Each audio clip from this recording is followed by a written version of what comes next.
We are popping. Alright, hey, Shalom. Shalom. I want to begin by giving all glory and praises to Yahweh, Bahasham, Yahushai, Bahasham, Kakadash. Double honor to our beloved elders and apostles of Great Millstone. Shalom to the hopefully elect. And shalom to all the beloved Akim pushing this truth with sincerity. Alright, so brothers from the GMS Columbus, Ohio branch coming back in for another class. Alright, continuing on in the breakdown of Daniel, the 11th chapter. Alright, I believe this is part 3. And I think we stopped at verses 12. Yep. If I'm not mistaken. Okay. And at this point, we're still dealing with Ptolemy Philopator, which is Ptolemy the Fourth. Okay. So can we read Daniel 11 and 12? Yep. This is Daniel chapter 11 verse 12. And when he hath taken away the multitude, his heart shall be lifted up, and he shall cast down many 10,000s, but he shall not be strengthened by it. Right, and he took down the multitude, concerning the Fourth Syrian War, okay, which was against Antiochus the Third, the Great, okay, and like you said, going back to the verse, it says, can you read that verse one more time? Sure. And when he hath taken away the multitude, his heart shall be lifted up, and he shall cast down many 10,000s, but he shall not be strengthened by it. Right, his heart shall be lifted up. So, ultimately when he won that Fourth Syrian War, all right, he got proud, all right, concerning Ptolemy Philopator. He got proud, all right, and his heart got lifted up. Okay, so now we're going to dive into that, all right. And just like the beloved elder bro, Elder Peliah was going into, we briefly touched upon, concerning 3rd Maccabees. All right, 3rd and 4th Maccabees dives into this history concerning Ptolemy Philopator, again, Ptolemy the Fourth. All right, so Lord willing, if a brother can pull up 3rd Maccabees, okay, and we're going to go to chapter 1. And really, I was reading through a few chapters, and man, it's a lot, man. It's a beautiful book too, by the way. Lord willing, once I finish reading both books, plan on doing some lessons on them anyway. So, Lord's will bring some edification out on that. But the brother can pull out 3rd Maccabees, because now we're going to deal with the multitude that he cast down. All right, because like I said, at this point, he had waxed proud based upon his victory over Antiochus the Great, which is the 3rd. But like I said, and he shall cast down many 10,000s, but he shall not be strengthened by it. And though that 10,000 that he was speaking of was concerning the nation of Israel. All right, because after his victory, he went down to our land. His conquest. Yep, he went down to our land. Okay, and waxed out, he tried to enter into the, he entered into the temple, well, Jake, very compassionate, and, again, when we dealing with these wars, we got to understand that Israel is in between these wars, all right, when you deal with Koel Syria or All, that's what it means, all Syria, which, that, the king of the north and the king of the south were fighting over. Israel's in the midst of this. Okay, and ultimately this is still the Greek Empire, all right, because Greeks are ruling. It's just, different regions, different rulers in their respective lands. But they ultimately have, all the provinces and, they conquered, between, their different dynasties, the known world at that time, in their various regions, all right. Like I said, dealing with the king of the south and the north, going into ultimately the Ptolemaic dynasty and the Seleucid dynasty. All right, whoever's got the upper hand, they're ultimately ruling over Israel, okay? Because like I said, Israel is in the midst, of these battles. They're in between all of this, okay? So, can Jake get 3rd Maccabees 1? And I believe, let me see, you can start at 5. Start at verse 5, Lord willing. What are you Bible Gateway. So, Lord's will, man. I intend to get down to like the 19th verse. Lord willing. You know what I'm saying? Yeah, kind of. But we'll see, man. You know, you got it, bro. come on, this is the third Maccabees, chapter 1, starting at verse 5. It says, and so it Ready, read the first verse Mhm. and then jump. Come on. Third Maccabees So we chapter. get some context. Yep. Third Maccabees chapter 1 and verse 1. It says, now, Ptolemy, Philopator, learned from those who had returned to Antiochus, had captured some of Ptolemy's territory. Ptolemy gave orders to all his forces, foot soldiers and mounted soldiers, to break camp, along with all his forces, and accompanied by his sister Arsinoe, he set out for the region of Raphia, where Antiochus' troops had set up camp. Right, you know, so jump to 4. Come. Verse 4 says, when a fierce battle arose and things were going rather well for Antiochus, Arsinoe went out to Ptolemy's army with pathetic cries and with her hair all in disarray. Right, so you know, Antiochus started to, you know, win the battle. All right, so the sister went out, like you said, pathetic cries and with her hair all in disarray. You know, she went out there pleading to the troops, pretty much. You got it. She urged them to rescue themselves and their children and wives. Right, so she pretty much persuaded them, like, hey man, y'all need to get back to y'all children and wives. You know, rescue yourself, fight harder. You know, you got it. It says, bravely promised to give to each man 2 mannas of gold if they won the battle. So it turned out that the enemies were destroyed in hand-to-hand combat and were taken prisoner. Yeah. After overcoming the plot, Ptolemy decided to visit. Ptolemy ended up winning. You know, you got it. After overcoming the plot, Ptolemy decided to visit the neighboring cities to encourage them. By doing this and by distributing gifts for their sacred shrines, he reassured his subjects. The Jews had sent elders and members of the council to greet him, to bring gifts of friendship, and to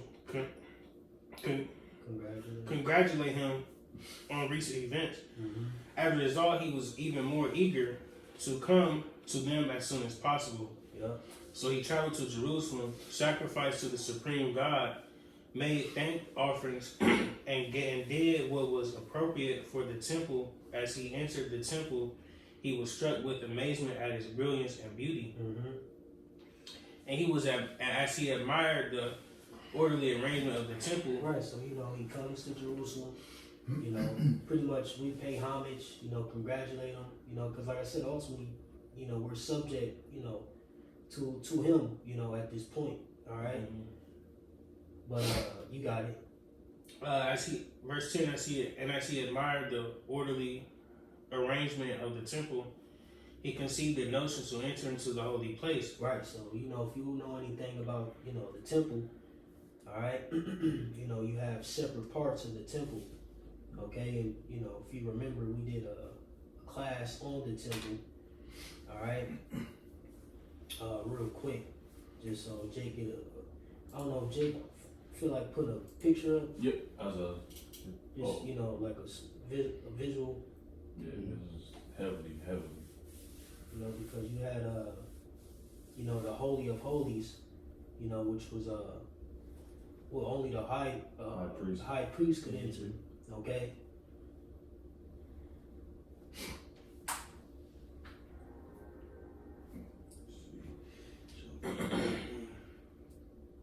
They got one with like the sections, or let me see. That was pretty much when you were looking. I looked into some documentaries. And you go back to the siege of Jerusalem, Yarashim. That that was their fallback position, so to speak, because that was the one that needed to be protected the most. Yep. Not really, but you know, if it makes sense. Nah, it's the spirit. Yeah. Because did this chapter type go into that? How zealous people were for the Lord at this time. Because it's going to go into, you know, him waxing proud, etc.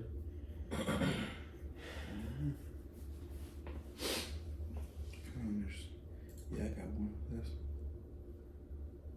decent picture showing the different sections. Yeah.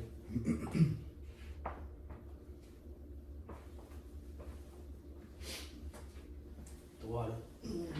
All right, but you know, like I said again, you have the holies of holies.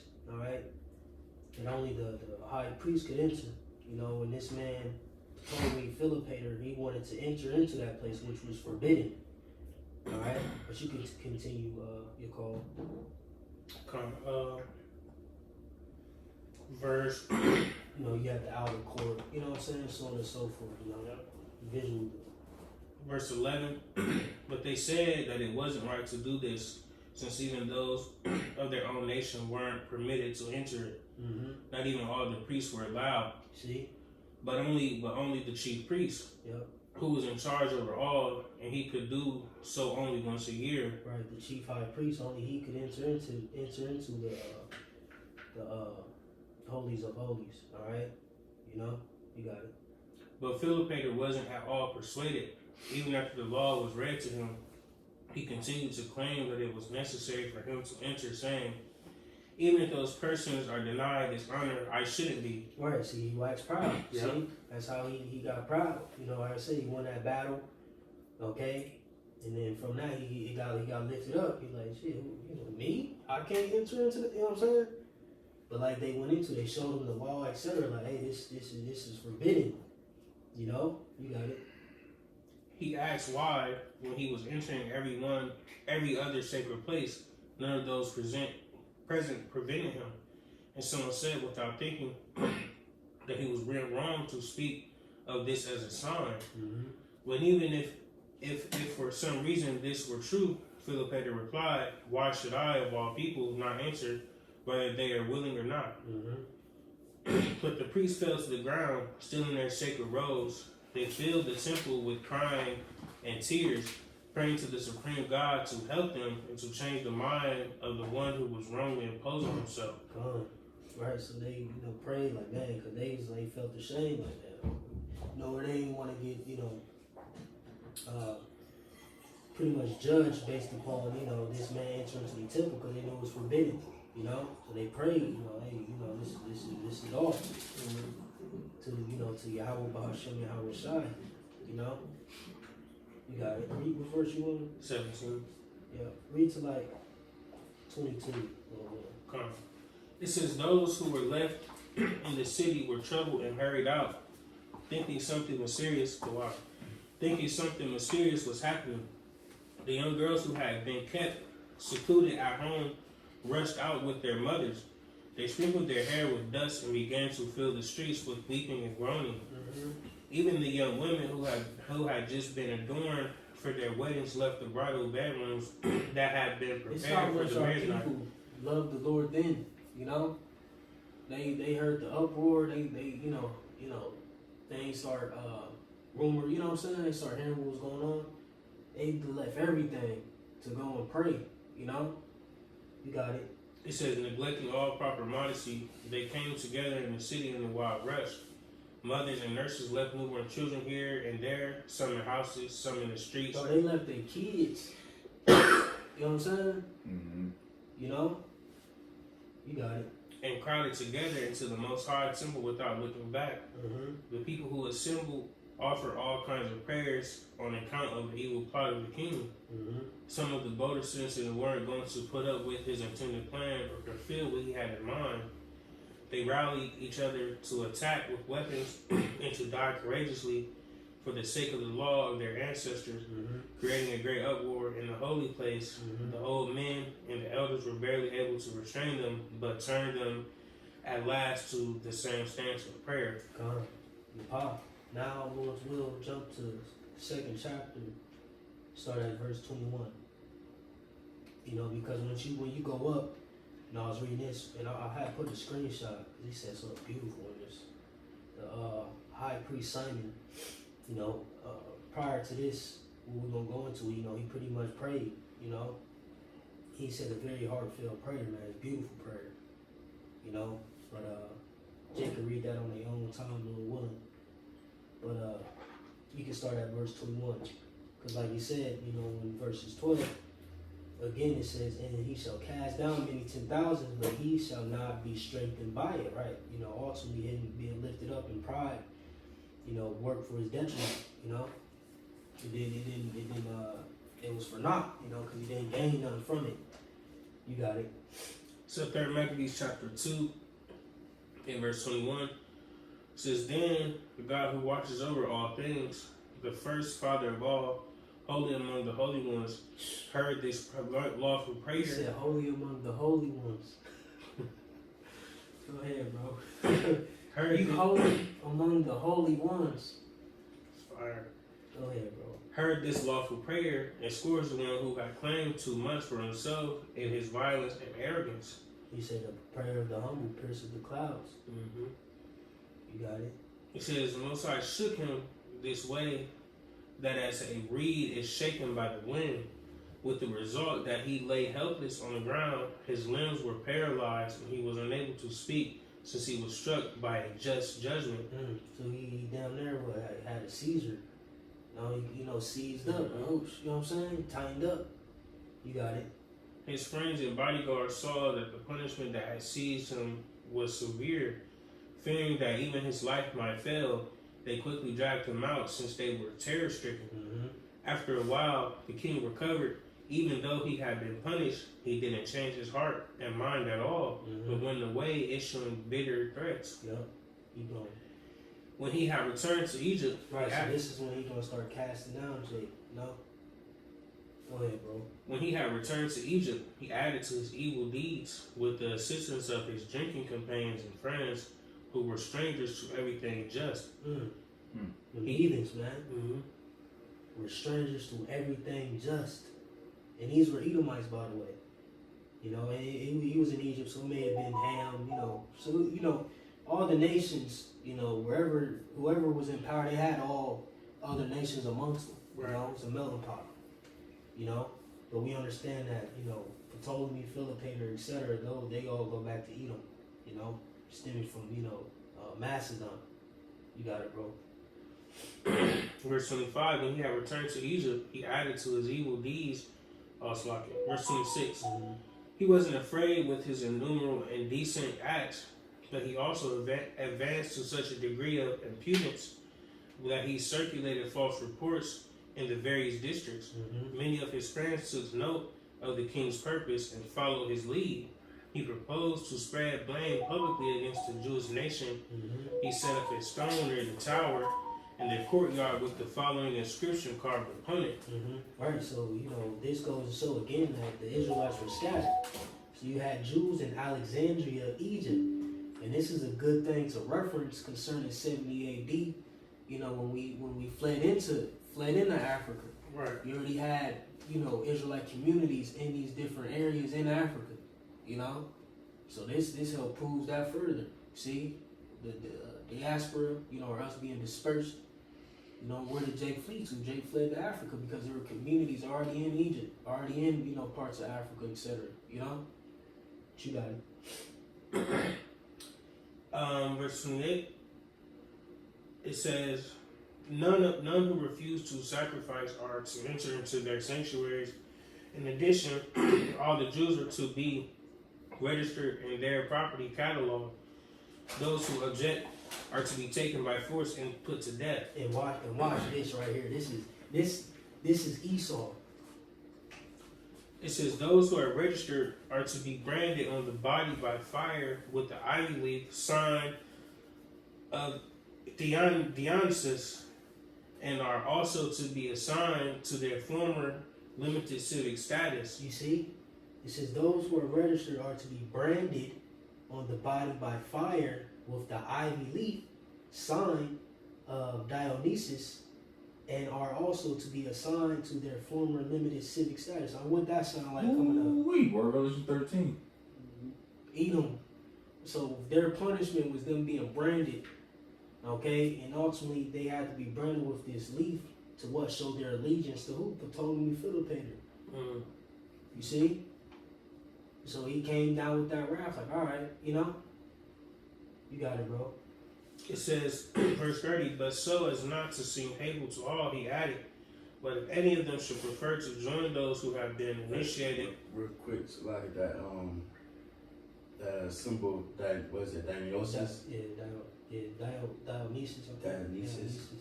Dionysus is a Greek god of wine, festivity, Festivities. kind of festivities and ecstasy. Ecstasy. Yeah. Yeah, pleasure. Yeah, it's all pleasure pretty much. That's Esau, man. You know? Oh yeah, that's that nigga with the wine, the grapes on his head. Yeah. Oh, That's yeah. what I said before, yeah. No, I'm not gonna say that because I don't know, but Yeah, I'm thinking mirror, no. I mean, they all got. Yeah, they all had that coins shit on and, that. yeah, them olive, Yeah. them leaves. Yeah, I Yeah, forget what that yeah. symbolizes. Though. Yeah. That's why. Come on. Oh, yeah, shit. it's all Greek and Yeah, it's all bullshit. So there's a little more information. It says, is how you say his name? Dionysus. Dionysus is he's the god of LGBT. Oh, I can say too much. Oh, that's Barack Obama. But he says that he is referred to as an effeminate, Mm-hmm. which is sometimes linked to being dressed in girls' clothes during his childhood. So Yeah. they try to have Jacob some crazy shit. Yeah. I mean, the Greek is fashion. Yeah, Hellenist, you know? And we gotta understand this is what, you know, well, this was prior to what happened in Maccabees. All right, but it was still, you know, that Hellenistic agenda was still being pushed. All right, you know, it was still, you know, you had Jake who was, like you said, you know, who was able, because, you know, a lot of these dudes were cool in the beginning till, you know, Antiochus Epiphanes the Fourth, which is going, you know, he comes after Antiochus the Great. All right, but that you remember, I believe Alexander's father, his plan was to forward the Hellenistic way in the earth. And, you know, Alexander was going to carry it out, you know, but he ended up dying. But that was their whole plan, you see? But, you got it, bro. Was there any more on that? Oh, that was it. Verse 30, it says, but so as not to seem hateful to all, he added, but if any of them should prefer to join those who have been initiated into the mysteries, these are to enjoy political rights equal to the Alexandrians. Mm-hmm. Right, so you're going to conform and comply, you know? This is, you know what I'm saying? No, Esau, bro. Go ahead, bro, because you got sellout niggas. Mm-hmm. You got it. Now some Jews, while pretending to detest the steps to be undertaken for the city's religion, readily surrendered themselves to share in great fame through the association they will have with the king. You see, niggas is fake, bro. Mm-hmm. And it's like it. That's how niggas are today. These camps, IUIs, you know what I'm saying? I mean, you know, we know it's sincere Jake and all these other camps. We believe. But a lot of these niggas faking the funk, acting like they against Esau, against the white man. Yep. You know what I'm saying? Like you said, they were, you know, like you said, Slakia. They said they detest. Yep. Can you read that part one more time? Yep. It says, now some Jews, while pretending to detest the steps to be They undertaken. pretending to detest the steps of Esau, Edom. But whole time they right in league with them. You know what I'm saying? Yeah. Faking the funk, man. Yeah, hey, you seen that joint with Captain Tazariak, the ISUPK? When you on the joint, Yeah, on the joint on the panel. Yeah, with the little young. I hate that little nigga too. That little- That nigga annoying. Yeah, that nigga annoying. He might be a Jake, man, but it don't matter because Yeah. the agenda was pushed. I watched pretty much majority of it, and he was just like getting clowned the whole time. He was just laughing. The nigga just laughing at being clowned the whole time, and that shit was pissing me the fuck off, man. Dumbass nigga. Yeah. He's like, But you know, I was about to say that he's just like he just there for the money. Like you just yeah, bro. these What niggas you taking doing? the word like a joke. You just Yeah. but I'm getting paid. Right. You know. But that's how you gonna have Jake like that, who act like they against Esau, bringing out Malachi 1 and 4. You know, the whole time act like they detest Esau Edom the whole time. You know, they right in league with him. Like you said, they were readily. They was oh yeah, you know niggas like off of Barbershop. On the Barbershop 2, Cedric the Entertainer. They they did the throwback joint. I don't know if Jay remember that scene. But he was out, it was like a protest or something going on. They was like, you know, protesting in the city. And he was acting like he was out there, but he was really scared and shit. Like, oh. And he snuck to the alley and shit. Yo, Jay, don't remember that scene? We're gonna have to play that shit after this class. But yeah, man, he was acting like he was, he was like, then he started seeing shit getting crazy. Like, hold on. I was like, he got up out of there, man. You know? You got it, bro. It's a lot, you know. But hey, it's real, man. This is real history, bro. This is secular history, you know, mingled in with history from the scriptures. These are real events. And you can really look up Philip Hayter. This is a man who really lived, you know? And this is how we know this is just more proof of niggas, bro. You know what I'm saying? You got it, man. Back in, What you looking up there? I was trying to find it. Yeah, Jay gonna remember JC. You got it, bro. Yeah, probably. Back in verse 31, it says, "Now some Jews, while pretending to detest the steps to be undertaken for the city's religion, readily surrendered themselves to share in great fame through the association they would have with the kingdom. But the honorable majority were strong and didn't depart from their religion. They bravely tried to save themselves from being registered by resorting to bribes in exchange for their lives. They remained hopeful of obtaining help. Jake has some integrity then, you know? And they look with Now look at niggas, bro. Buns. Streets, free facts. You got it. and they looked with contempt on those Jews who had deserted them. They considered those. Oh, and see, this further proves the situation in the New Testament. You know, going into the Jews and the Greeks, those who were Hellenized at this time. You see, you can see the feud now. Like, man, who the fuck? You don't fuck about this nigga. This nigga ain't got no beard and shit. You a Greek? Bald face, Yeah, bald head. bony face. You know, you and this is beautiful, man. You get more of the history. Like, you see how Jake operated. Like, when they seen Jake, who was selling out, like they was filled with contempt. Like, man, who the hell is these? You know, these sellout niggas. Your parents were sellouts. Like, who is these niggas? These niggas can't come back into the fold. You know. You got it, bro. Finishing out, it says they considered those who gave in to be enemies of the Jewish nation and no longer associated with them or offered them assistance. See? They ain't associated with them. So now what? They're cast away. So now what? They're likened unto what? Gentiles. See? But Will, you got a point? Yeah, cause I've been reading this. I think what translation you reading? I'm in KJV. Alright, Khan. CSB. Khan. Oh, that's what I've been reading. But yeah. What you got? You got? I don't know what. Is this on YouTube?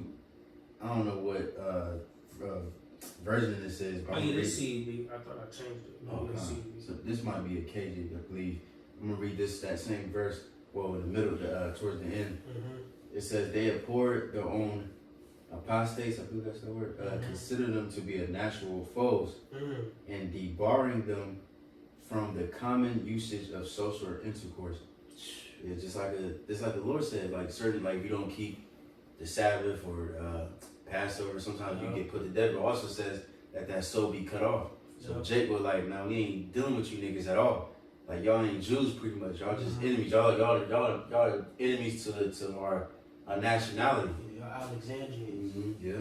That's crazy. Yeah, that's the same way we are now with Jakes in the world. Like, we ain't buddy with you niggas like we once were. Yeah. You MAGA hat wearing niggas, man. Yeah, man. We not one with you, and even dealing with certain other camps, we not in cahoots with y'all because y'all ain't right. Nah, because I was thinking about it, I'm like, man, I don't give a fuck about this shit, man. Yahweh Shah's way or no way, man. It's my way or the highway, so to speak. You got niggas wanna continue to push this narrative or America's so-called dream or some shit, man. And it's like, nah, we not with that, man. You should be wanting to get the fuck up out of here, cause this place ain't for you. Hey, no, that's funny. Real quick, I was talking to the white dudes at work today, and I was telling them, like, yeah, I don't eat pork, I don't eat shrimp, I don't eat crab, none of that. They're like, well, you don't eat pork, you don't eat shrimp, you ain't no real American. And I'm thinking in my head, I'm like, hell no, I'm not. Fuck you, ain't American. Crack me up though, but yeah, I'm not one with you. We're not one with you people, man. All right. From E to Jake, it don't matter. And real quick too, since the brother said the MAGA niggas, MAGA hat wearing niggas, you know, it was this dude, I forgot his name, like Officer something. Oh. You know what I'm talking about? On YouTube? Yeah. Oh, Tatum. Oh, Yeah, Tatum. Yeah, Yeah, that that bitch nigga. ass nigga. Yeah, Fuck that nigga, man. Yeah, he be doing that Charlie Murphy type Yeah, shit. Charlie. Yeah, I don't want to say it. I want to. Oh, Man, but he be doing that shit sometimes. He be arguing on the campus and shit, and he be talking to Jake, and then Jake be telling him, well, when has America ever been great? And he said, oh, well, you got your own house, you got this, which is cool. Yes, America technically we living way better than a lot of people in different countries. But who gives a fuck? This place put us in slavery, killed us, took the Most High from us, His name from us. So it don't matter if we living comfortably, we got electricity, that shit don't matter. Right. Jake, that's the point where Jake just get too goddamn comfortable. And then on top of that, cause just like even Egypt, we should go back so we can eat all the lemons and all that shit. Garlic. But even this same nigga was Tatum. Yeah, it's officer, that bitch ass nigga, man. Yeah, I don't like niggas like that, yeah, man. Because he's in the system, man. You seen that video? He said if his kids die, he won't cry in front of his wife or some shit. But then Charlie Kirk, this man got assassinated, and you crying in front of everybody. Nigga crying in front of everybody, man. I was mad as shit. He crying for Massa, like, you know what I'm saying? So that just shows you, Jake won't even cry for his own child, but you gonna cry for Massa? A nigga that don't even fuck with you, that hates yourself, about you, man. you know, it's like it. Yeah, man. Nigga, this is you know, for somebody this is newfound history. Niggas ass, bro. Yeah. You know. Yeah, and See just, Jake's character and shit. yeah, just real quick, because you made a mention about being comfortable in America, etc. And you take it from other countries, man. America ain't better. What thing about America is just more convenient. You know, because you go to other countries, you know, you gotta go out your way to get certain things. But here in America, you can go up the street and get what you want. You know what I'm saying? And then you can get it in abundance. You know what I'm saying? Like fast food and all that type of shit. You know what I'm saying? It's easy. It's easier per se in America. But when you go to other lands and you buy a plot of land or something like that, that's yours. Yeah. You know what I'm saying? But here in America, this shit's not yours. They can come take the your taxes shit. on Right. it. Yep. The taxes and shit. When JK start in third Maccabees 3 at the top, read a couple verses and we move on. Sir, 3rd Maccabees chapter 3 at the top, it says, and when the godless Philopator learned of this, he became so enraged that not only was he angry at those Jews in Alexandria, but he also was very bitterly opposed to those living in the countryside. He gave an order that they should all be gathered together at once into one place and killed by the most brutal means possible. That sounds like another Edomite, you know? Haman, you know? Esther. You got it, bro. It says, while these plans were being put into action, some people plotted to injure the Jewish nation by circulating a hostile report against them on the pretext that the Jews were hindering others from practicing their own customs. But the Jews were maintaining goodwill and unswerving loyalty toward the royal house. While they worshipped the Most High and conducted their lives according to the Most High's law, they kept themselves separate in the matter of foods. For this reason, they appeared hostile to some people. And that'd be funny because that's how it be like for us. Motherfuckers look at that's the spirit. Motherfuckers look at you. What the fuck? They don't fuck with you. You don't fuck with it. You know what I'm saying? Like, man, I gotta eat pork. The fuck with you? Like, the fuck? You want to come to your hog roast? Right. Go. Oh, he don't fuck with us, man. You acting weird, acting funny. Moving funny. You don't want to come to the seafood boil? Right. No. What's the one nigga? Smell it through the phone. Yeah, Chef Taylor. Yeah, Smack. I want to come to eat some damn crab leg soaked in orange juice and Cajun seasoning. Nigga. Sprite. Nigga do lemon, Sprite, orange juice. The whole kitchen in that mall. Yeah, man. Yeah. Sazon. Right. Go ahead, bro. Show you a couple more verses. Come on, verse Or 5. really, Salaki, jump to 11. Come on. And then jump to 11. Yeah, just jump to 11. Third Maccabees 3 verse 11 says, but the king took pride in. So, Salaki, you see how one verse, this what Daniel 11 is. You know what I'm saying? Yeah. So, for the viewers, man, Salakia. But, in order to get the full understanding of that one verse, you gotta, dive into it. You gotta go. Come on. Verse 11 says, but the king took pride in his present success and disregarded the authority of the supreme power, assuming that he would continue. Hold on, it says, but the king took pride in his present success and disregarded the authority of the supreme God. See? So like I said, that's how proud Esau gets. You got it. Assuming that he would continue in the same plan without hindrance, he wrote this letter against the Jews. King Ptolemy Philopator to his generals and soldiers in Egypt and in every place, greetings and good health. Both I myself and our affairs prosper after our campaign against Asia Minor came to a successful conclusion.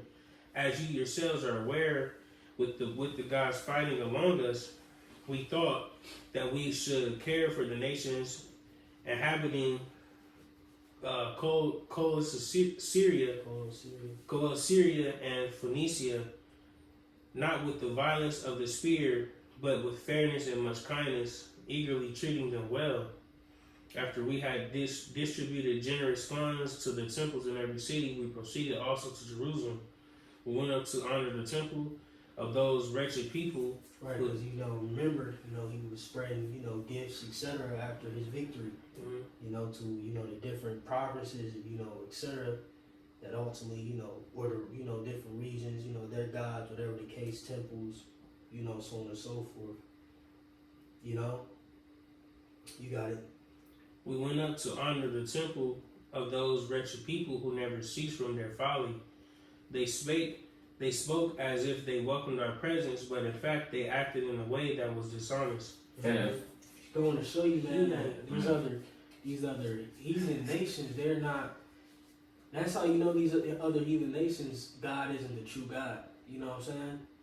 Our people like, nah, you not, nah. We give you a little, you know what I'm saying? Little glimpse, but nah, you ain't crossing that line.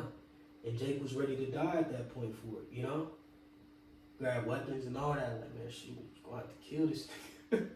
You know what I'm saying? That's Take the beautiful. what and leave the what. Yeah, Yeah. you got it.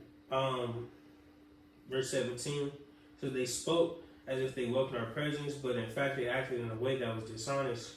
We wanted to That's enter. just craftiness of the devil, though. Like, they showed you the law. Like, listen, here, it's forbidden, bro. Like, damn, like, you know what I'm saying? He's still proud. Yeah.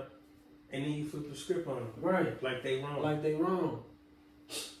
Esau ain't shit, man. Same shit Esau do now. Destroy some shit and then we'll flip it on you and make it like you the problem. Mm-hmm. Crazy.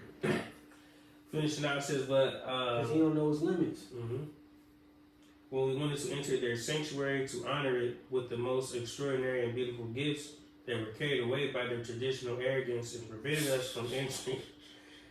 They were spared a display of our power because of the kindness that we have toward all people, but they made clear their ill will toward us as the only one of the nations showing such stiff-necked defiance to kings and to their own benefactors.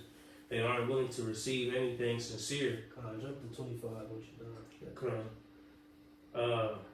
Gotta finish that.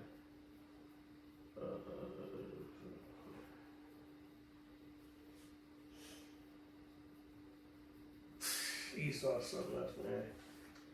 Heathen, man.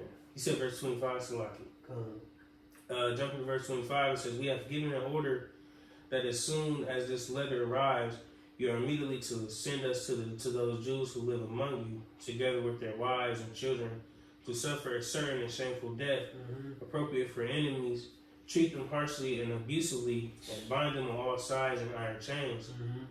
We are sure that when these people have all been punished, the affairs of our state will be established more securely and in a more excellent condition for the future. But whoever shelters any of the Jews, from an elderly person to a child to nursing infants, will be tortured. Damn. Household and all with the most horrible punishments. Yo, this dude is crazy. Yeah, man. You know? He said, And your then kids. Jay about to tap back into that ancient spirit, bro.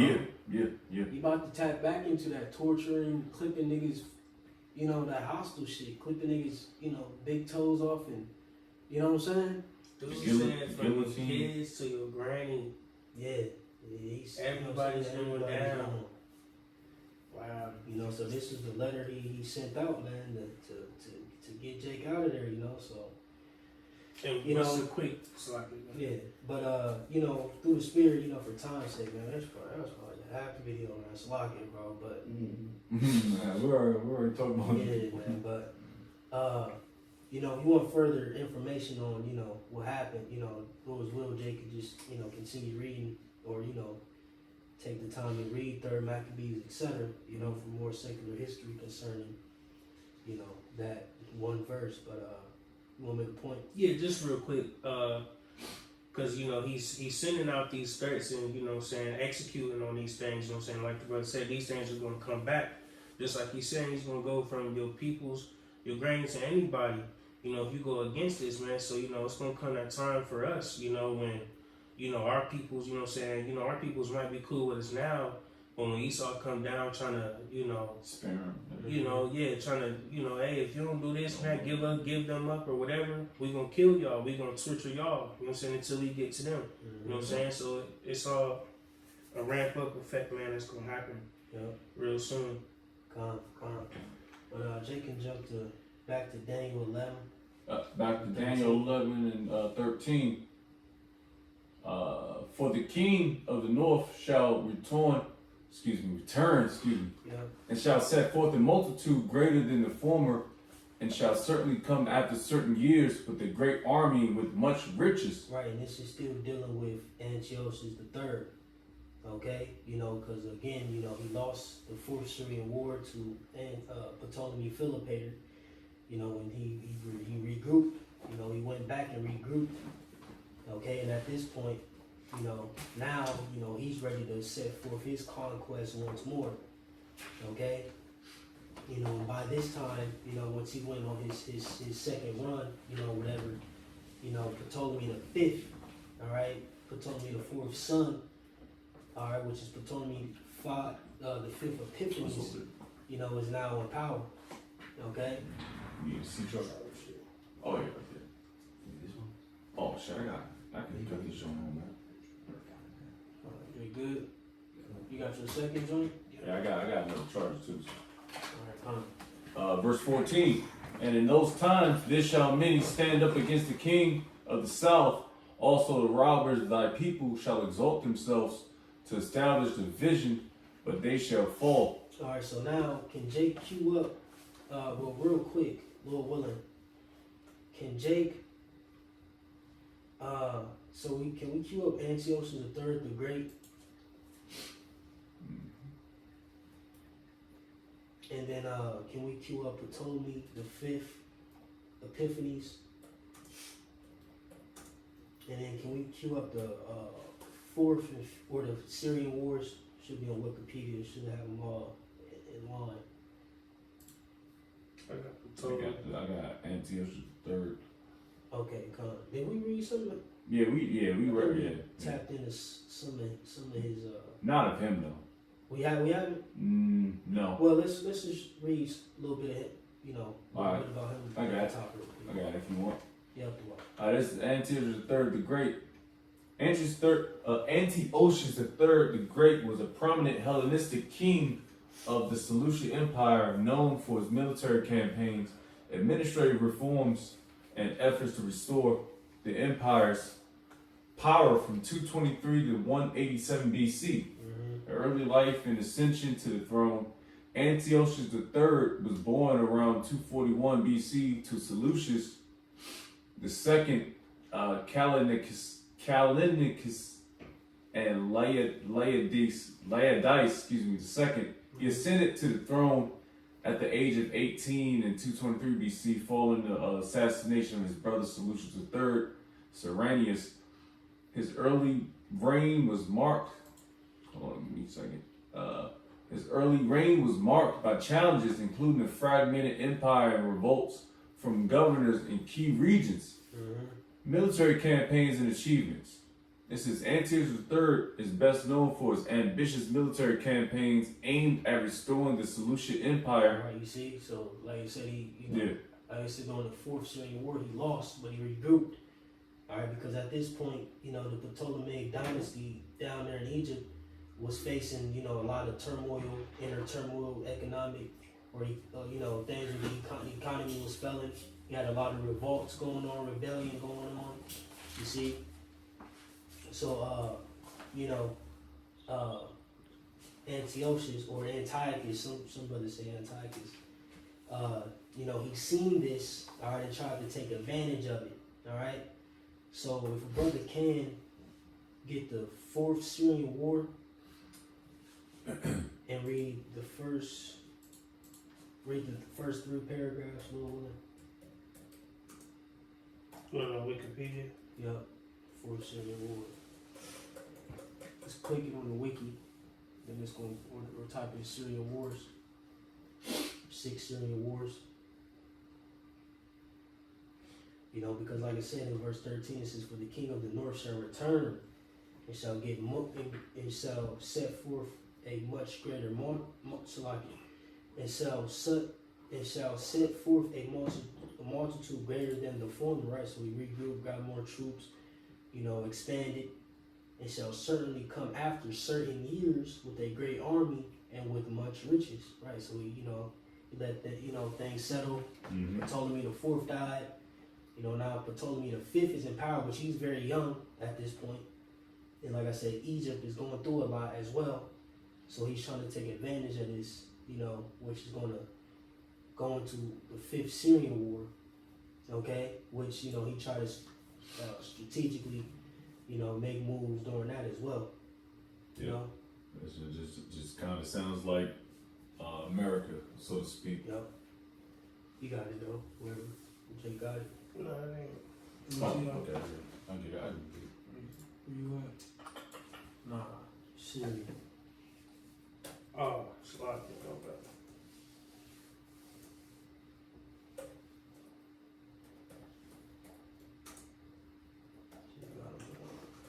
Fourth Syrian War. Yep. So, Fourth Syrian War, 219 to 217 BC. Says upon taking the Seleucid throne in 223 BC, Antiochus III the Great set himself the task of restoring the lost imperial possessions of Seleucus I, the first Nicator, which extended from the Greco-Bactrian kingdom in the east, the Hellespont in the north, and Syria in the south. By 221 BC, he had reestablished Seleucid control over Media and Persia, which had been in rebellion. The ambitious king turned his eyes toward Syria and Egypt. Egypt had been significantly weakened by court intrigue and public unrest. The rule of the newly inaugurated Ptolemy, Philopator, began with the murder of Queen Mother Berenice II. The young king quickly fell under the absolute influence of imperial courtiers. His ministers used their absolute power in their own self-interest to the people's great chagrin. Right, so it's going into Ptolemy the Fourth. He tried to, like I say, tried to take advantage a couple times. All right, but jump 2 paragraphs down, or just keep reading Slovakia. Yeah. Slovakia, bro. You got it, bro. Antiochus sought to take advantage of this chaotic situation after an invasion in 221 BC failed to launch. Mm-hmm. He finally began the Fourth Syrian War in 219 BC. He recaptured Seleucia, Peoria, as well as cities in Phoenicia, amongst them Tyre. Rather than promptly invading Egypt, Antiochus waited in Phoenicia for over a year, consolidating his new territories and listening to diplomatic proposals from the Ptolemaic kingdom. Mm-hmm. Meanwhile, Ptolemy's minister, Sosibius, began recruiting and training an army. He recruited not only from the local Greek population, as Hellenistic armies generally were, Mm-hmm. but also from the native Egyptians, enrolling at least 30,000 natives as phalangites. This innovation paid off, but it would eventually have dire consequences for Ptolemaic stability. Mm-hmm. In the summer of 217 BC, Ptolemy engaged and defeated the long-delayed Antiochus in the Battle of Raphia, Mm-hmm. the largest battle since the Battle of Ipsus, Yep. over 80 years earlier. Right, so like I said, he lost, okay? And like I said, at this point, he's regrouping. All right, now Jake can pull up the 5th Syrian War, Lord's will, Mm-hmm. and start at the top. 5th Syrian War, 202 to 195 BC. The death of Ptolemy IV in 204 BC was followed by a bloody conflict over the regency, as his heir, Ptolemy V, was just a child. Mm-hmm. The conflict began with the murder of the dead king's wife and sister, Arsinoe, by the ministers of Agathocles and Sosibus. The fate of Sosibus is unclear, but Agathocles seems to have held the regency for some time until he was lynched by the volatile Alexandrian mob. Mm-hmm. The regency was passed from one advisor to another, and the kingdom was in a state of near anarchy. Right, you see, so the kingdom at that point, you see, was in anarchy, you got it. Seeking to take advantage of this turmoil, Antiochus III staged a second. This is when he regrouped, you got it. Seeking to take advantage of this turmoil, Antiochus III staged a second invasion of Coele, Syria. Mm-hmm. He convinced Philip V of Macedon to join the war and conquer the Ptolemy's territory in Asia Minor. Right, so stop right there real quick. Daniel 11:14, it says, in those times there shall many stand up against the king of the south. Right, so this was the many that stood up against the king of the south, which the king of the south at this time was Ptolemy V. All right, so you had Antiochus or Antiochus III against him. You now have Philip V against him. He was dealing with rebellion in Egypt, as well. So he had a lot against him at this time. All right. So boom, you could stop there for now, or can you finish it out? Is it anything? Yeah, just finish it out, and then we get verse 14 or verse 15. It says, actions which led to the Second Macedonian War between Macedon and the Romans. Antiochus quickly swept through the region after a brief setback at Gaza. He delivered a crushing blow to the Ptolemies at the Battle of Panium near the head of the River Jordan, Mm-hmm. which earned him the important port of Sidon. Yep. Y'all, Jake could jump to Daniel 11 and 15. Daniel Let me 11. see. We have. So first start there. Oh, we got finished 14. It says, Salakia. It says, also the robbers of thy people shall exalt themselves to establish the vision, but they shall fall. Right, and this is concerning, like I said, of thy people, which Daniel was speaking of, Jake. Okay, wicked Jake. All right, but you could get verse 15. Verse 15 out of Daniel's 11th chapter. So the king of the north shall come and cast up a mount and take the most fenced cities, and the arms of the south shall not withstand, neither his chosen people, neither shall there be any strength to withstand. Right, so like I said, so the king of the north shall come and cast up a mount and take the most fenced cities, and the arms of the south shall not withstand. Right, so we pretty much came through and conquered. Prophets. Yep. You know, it says neither his chosen people, right, going into the nation of Israel, because like I said, at this time, you know, we were subject to the Ptolemaic dynasty.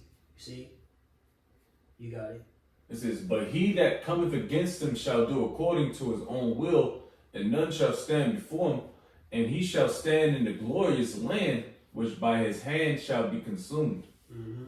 Right. So like you said, but he that cometh against him shall do according to his own will, and none shall stand before him, and he shall stand in the glorious land, which is the land of Israel. And that all, I'm sorry, brother. Mm-hmm. I'm sorry. It just all sounds like how what's that nigga name?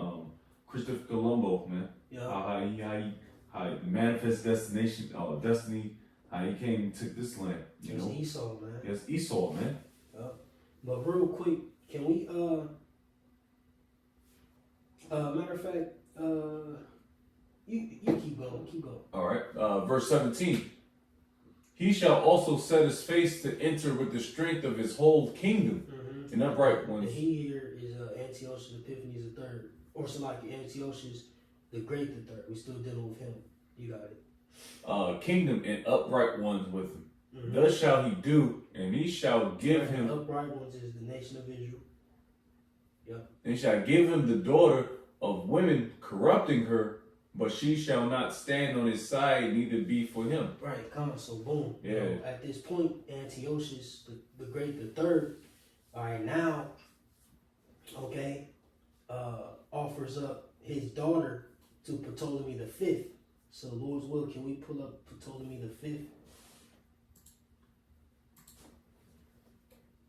Just so we can get some back history on him. And then you still got that fifth Syrian war. Mm-hmm. Okay, come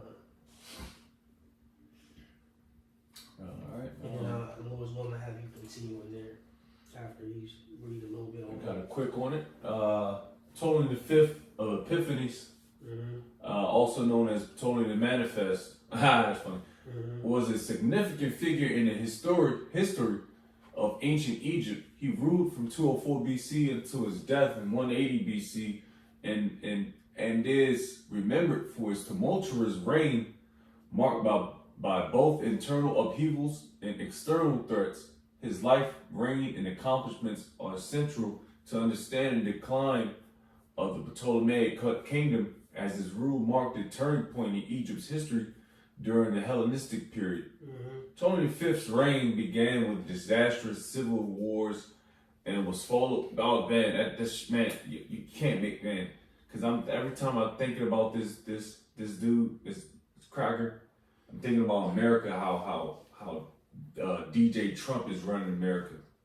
It's just synonymous. It's just crumbling from the inside to it out, man.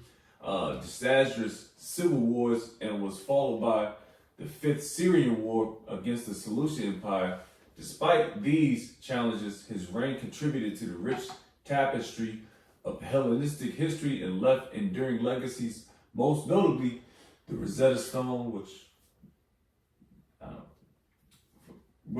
has been instrumental in our understanding of ancient Egyptian civilization.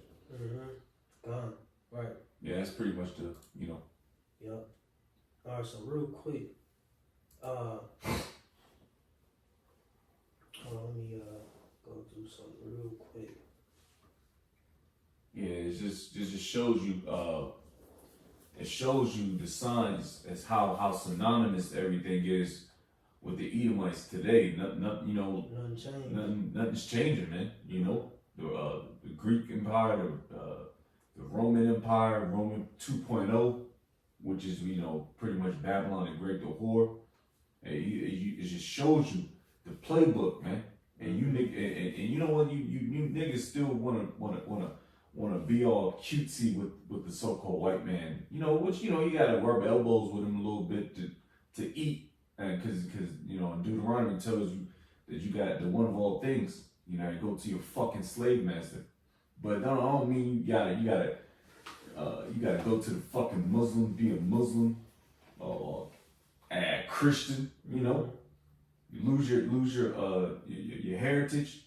Sell out. Yeah, be a sellout. Chop your beard off. Yup. But real quick, can Jake go to Antiochus Epiphanes III's in Wikipedia Mhm. and go to the family section? And let's read a little bit of that. Alright, because now we're dealing with a seed line, because like it says, he shall also set his face to enter with the strength of his whole kingdom. Right, because ultimately, like I said, he set his face to enter into the whole kingdom. So his goal, was to conquer and move south. All right, and he wanted to grab Egypt, once more, or take over Egypt. All right, but ultimately, they established something through marriage, or him marrying off his daughter. Okay, but you got it, bro. Where you want me to start at? You want me to- Family. Start at Oh, the okay. top. Okay. All right. Yeah, this is out of Antiochus III the Great. Out of Wiki search. It says 241 to Nah, 1. jump to the family, go down to the family section. Does it, I don't know how. It's Keep going to going. highlight it. It's going to highlight it.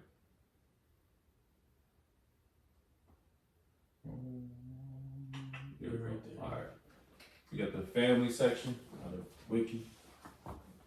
Antiochus III. In 222 BC, Antiochus III married Princess Laodice of Pontus, a daughter of King Mithridates II of Pontus, and Princess Laodice of Seleucid Empire.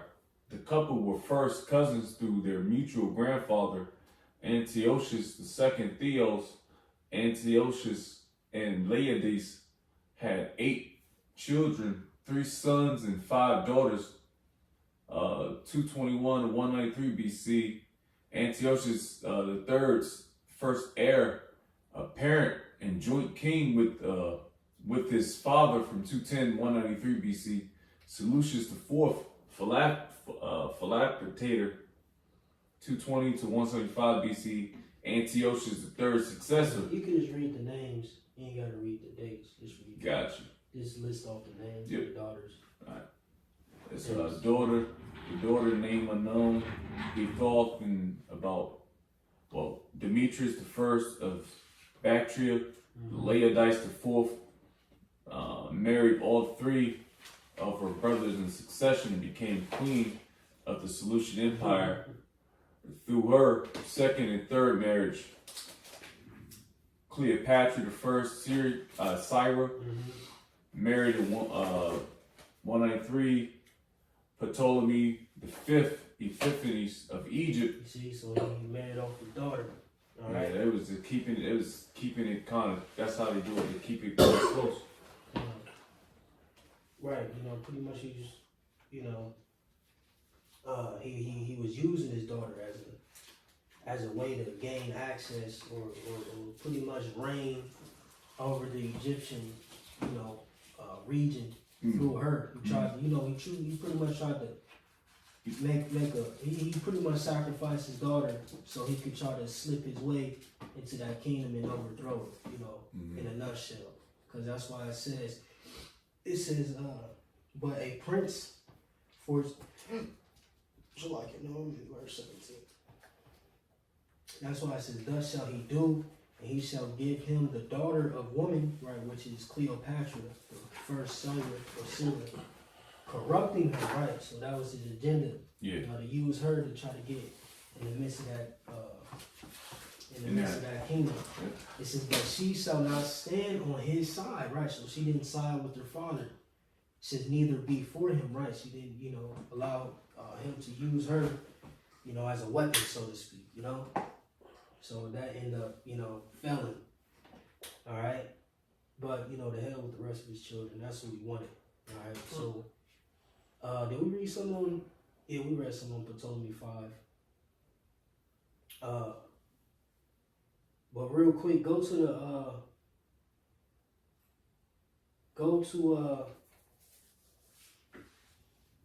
real quick, let me read this. The Ptolemy 5, I'm in Wikipedia. I'm in the second paragraph, and I'm gonna just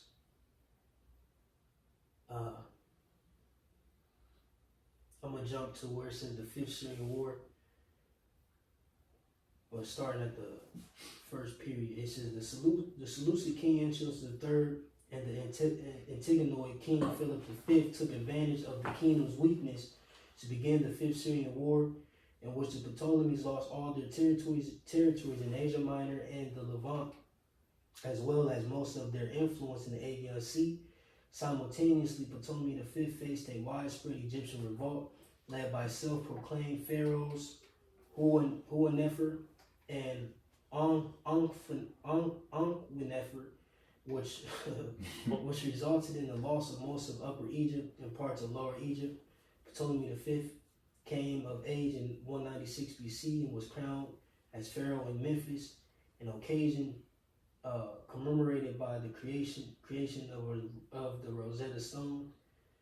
It says, after this, he made peace with Antiochus III and married the daughter of Antiochus III, Cleopatra I, in 194/3 BC. This outraged the Romans, who had entered into hostilities with Antiochus III, partially on Ptolemy V's behalf. And after their victory, they distributed the old Ptolemaic territories in Asia Minor to Pergamum and Rhodes, rather than returning them to Egypt. However, Ptolemaic forces steadily reconquered the south of the country, bringing all the Upper Egypt back under Ptolemaic control in 186 BC. In his last years, Ptolemy V, or the fifth, began maneuvering for renewed warfare with the Seleucid Empire, but these plans were cut short by his sudden death in 180 BC, allegedly poisoned by couriers worried about the cost of the war. Right, so just some more black background, and then, like I said, concerning, the peace treaty, or the peace that was trying to be made by Antiochus III, which, like I said, ultimately was a plot to try to get into Egypt, But now we could get Daniel 11 and 18. All right. Verse 18. After this shall he turn his face unto the isles, excuse me, and shall take many. Right, so, we're still dealing with Antiochus III. He says he shall set his face unto the isles, which is the islands. Islands, yeah. Yep.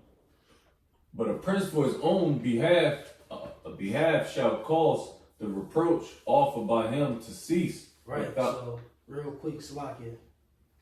It says, and shall take many, right? So he was, conquering further. He set his face, toward the islands, those islands over there, in the midst of Asia Minor, off the coast of Asia Minor, etc. And, he was moving west, but like it says, but a prince for his own behalf shall cause a reproach offered by him to cease, right? Which that's going into, the up and coming Romans at that time. Okay, so real quick, can we go to Antiochus Epiphanes III, and let's go to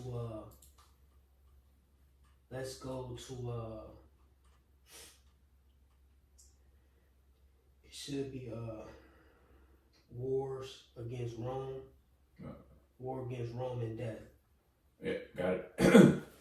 Yes, Antiochus then moved to Asia Minor by land and by sea to secure the coast towns which belonged to the remnants of Ptolemaic overseas dominions and the independent Greek cities. Right, see that, and that's what fucked him up, He went to the independent Greek cities, which, at this time, the Romans, what was free, it was freedom, or the Greek, they was dealing with the Greek freedom, all right? You got it. This enterprise earned him the antagonism of the Roman Republic since Smyrna. Yeah, Smyrna and Lampsacus appealed to the Republic, which at the time acted as a defender of Greek freedom. The tension grew when Antiochus in 196 BC established a footing in Thrace. The evacuation of Greece by the Romans gave Antiochus his opportunity and he now had the fugitive Hannibal at his court to urge him on. In 192 BC, Antiochus invaded Greece with a 10,000 man army and was elected commander-in-chief of the Aetolian League in 191 BC. However, the Romans under Manius Achilles Glabrio routed him at Thermopylae, forcing him to withdraw to Asia Minor. The Romans followed up. Right, so real quick, like it says, after this shall he turn his face into the isles, and shall take many, but a prince for his own behalf shall cause reproach offered by him to cease. See? So like he said, at this point, once he, Rome caught wind of, what Antiochus or Antiochus was doing, like I said, it says, in 191 BC, however, the Romans under Manius Achilles Glabrio routed him at Thermopylae, forcing him to withdraw to Asia Minor. You see? It says, without his own reproach, he shall cause it to turn upon him. Yeah. So you can keep reading. Then it's going to go into it further. It says, forcing him to withdraw to Asia Minor. The Romans followed up their success by invading Anatolia and the decisive victory of Scipio Antiochus at Magnesia and Sicilium, 190 BC, following defeat of Hannibal at Sea of Side, delivered Asia Minor into their hands.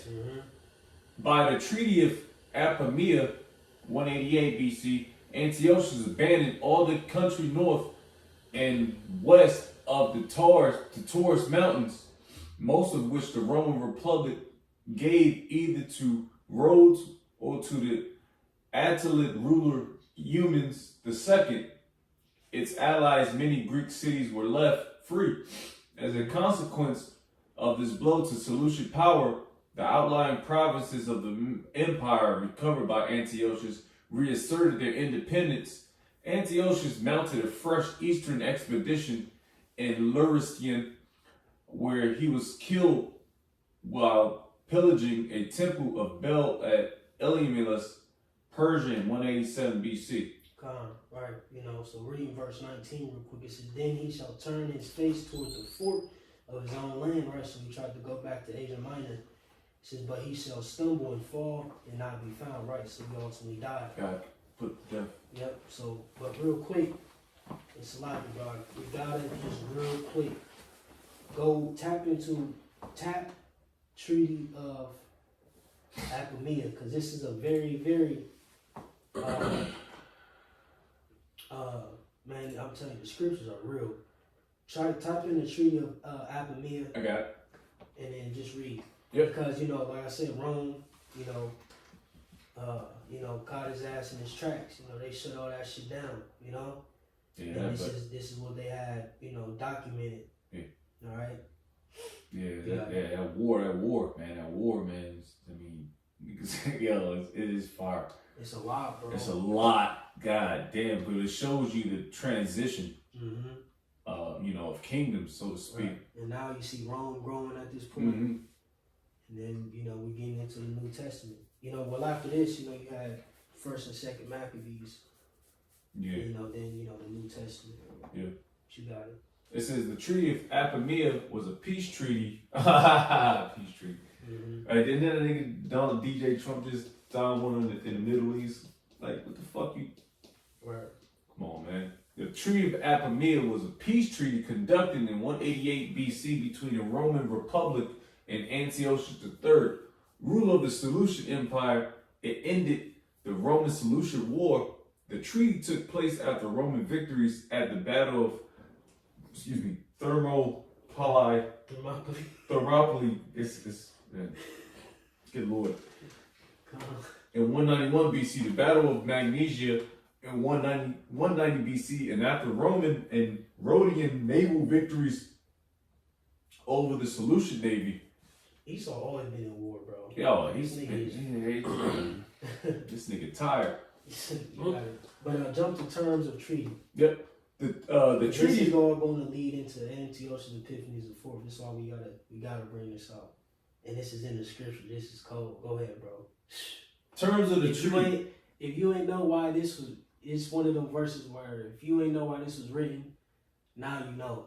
You know what I'm saying? You gotta know the history to know the mystery. You got it, bro. Yes, sir. It says terms of the treaty. The treaty, according to Appian, obliged Antiochus III to abandon Europe altogether and all of Asia west of the Taurus Mountains. He had to surrender all the war elephants in his possession. Oh, shoot, that. War elephants. War elephants. War elephants, and they had the. Oh, I remember that. Oh, Yeah. yeah. shit's fire. 300 and 300. Yeah. Like bro, they train. That shit fire though. Yeah, that's Elephant crazy. going to war with you, however they have With it. horses. Yeah, Yeah, damn. somebody shit. War elephants in his possession and was limited to 12 warships for the purpose of keeping his subjects under control, but he was allowed to build more if he was attacked. Antiochus was barred from recruiting mercenaries north of Taurus, that is from territory just ceded to Roman allies Pergamon and Rhodes, and entertaining fugitives from the same Antiochus had to give 20 hostages, Right, so this the point. It says Antiochus had to give 20 hostages. Go ahead. whom the Roman consul would select. The hostages should be changed every third year. Man, that reminds me of what's going on down in Hamas in Israel today. Yo, this is, man, you can't, man. It says, Real quick, the Roman consul was the two highest elected public officials of the Roman Republic. Just a quick little. man, you can't make this shit up. Right, so now you see the Esau, got another How route now, synonymous it is. the Roman Republic coming up, This is all inner turmoil, Esau against Esau. Yep. You got it. It says, Roman council will select. So the Roman consul selected hostages. All right. It says, except the son of Antiochus, which that son is pertaining to his heir. All right. But he had more than one son. Yeah. You got it. It says Antiochus in the future he will maintain no elephants. The Seleucids were forced to pay an indemnity of 15,000 talents of silver of debt, 500 Urabic talents immediately, 2,500 more when the Roman Senate ratified the treaty in installments of 1,000 talents, each to be delivered to Rome annually for the next 12 years. The Seleucids also agreed to an indemnity of 540,000 modi, which is Like a man. modi of corn. He was also forced to surrender all prisoners and deserters to his enemies. And Eumenes II, the king of Pergamon, whatever remains of the possessions he acquired by his agreement with Attius I, the father of Eumenes. Right. So, pretty much it's the downfall of Antiochus the Great. All right. So, remember, the Roman council, selected, this was a part of the treaty. They selected 20 hostages. Now, can Jake get First Maccabees 1 and start at 8? And now we diving into your mans and, and, then we're going to cut it off.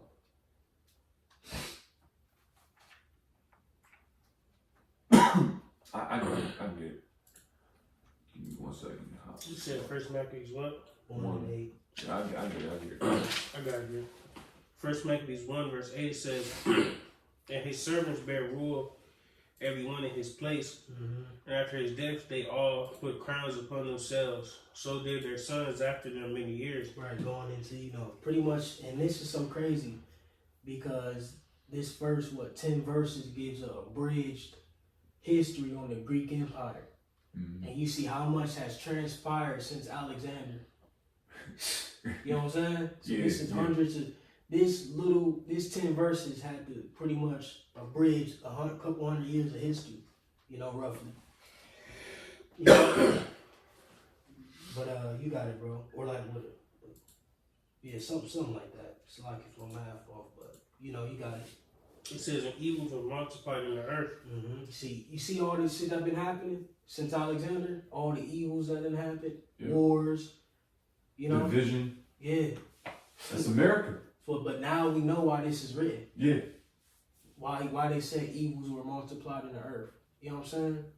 Now we see all the shit that's been transpiring since Alexander up until this point, you know, and this is, you know, still before, you know, or this is, you know, right going into Antiochus now.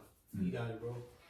It says, verse 10, and there came out of them a wicked root, Antiochus, surnamed Epiphanes, Right, this is Antiochus Epiphanes the fourth. Yep. son of Antiochus the king, who had been in hostage at Rome. Right, son of Antiochus the king, Antiochus the third, the great, who had been a hostage at Rome. So Antiochus Epiphanes the fourth, which his real name is Mithridates. All right, when you go to Antiochus the third's sons, you know his real name is Mithridates. All right, and like I said, he was a hostage at Rome. You see, so they selected 20 hostages. You know, what every 3 years, and Antiochus, one of his sons, which wasn't the heir, became one of those hostages. So now we know why it is written Antiochus Epiphanes the fourth and First Maccabees was a hostage. You know, based upon the treaty of Apamea, all right, between the Roman Republic and Antiochus the third the Great. And that's it. Lord willing. That's verse 9. Yep. In the today's session. So, Jay Good. Alright. Well, what I was edifying, you know, it was long. I don't know how long the video was, but you know,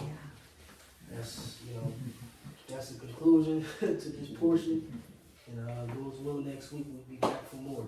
Alright, so with that, we'll give all glory and praises to Yahweh, Bahashem, Yahweh Shai, Bahashem, Rekah HaKadosh. double honors to the elders and apostles, the great millstone. Shalom to the holy elect. Shalom to all Akim, pushing the truth with sincerity. Shalom. Shalom, shalom. There.